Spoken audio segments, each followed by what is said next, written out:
মিতু এবং কানাইয়ের খুব ইচ্ছে তারা একদিন পুরো গ্রামটা ঘুরে দেখবে, তাই তারা গ্রাম দেখতে বেরিয়ে গেল।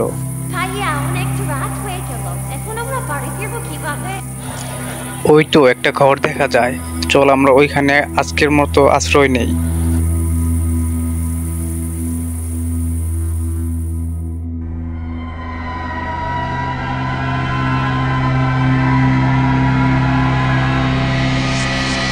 আমার অনেক ভয় লাগছে ভাইয়া, এখন আমরা কিভাবে বাড়ি ফিরবো? আমরা সবাইকে খেয়ে ফেলবো, এই গ্রামে কোনো মানুষ বসবাস করতে পারবে না।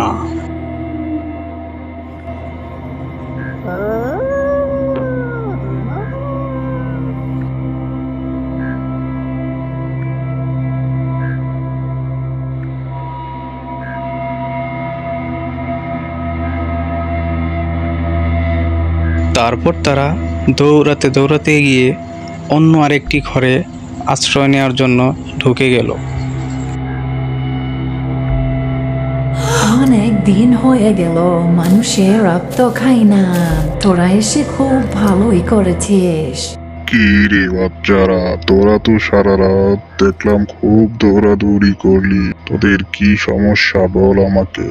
আমরা সারাদিন পুরো গ্রাম ঘুরে বেরিয়েছি, কিন্তু বাড়ি ফেরার সময় হঠাৎ করেই দেখি সন্ধ্যা নেমে এসেছে।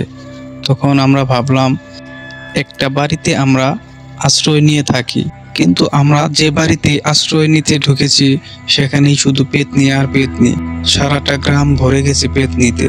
এখন আমরা কি করব? তোরা আজকে রাত ঠিক 12:01 রামপুর চিতাপাড়ে গিয়ে একটি পাথর সংগ্রহ করবি। ওই পাথরটি নিয়ে মোহনপুর হিজল গাছের নিচে দেখবি একটি আগুনের শিখা চলে আসে, ওই আগুনের শিখায় ফেলে চলে আসবি। তারপর দিন সকাল থেকে দেখবি পুরো গ্রাম আবার আগের মতো হয়ে গেছে। তারপর তারা ঠিক 12টার সময় সেই পাথরটি সংগ্রহ করে ঠিক রাত 1টা বাজার আগেই তারা আবার সেই সাধুর কথা মতো সেই আগুনের শিখায় ফেলে দেয়, এবং পরদিন সকাল থেকে আবার সেই পুরো গ্রাম আগের মতো হয়ে যায় এবং তারা সবাই সুখে শান্তিতে বসবাস করতে থাকে।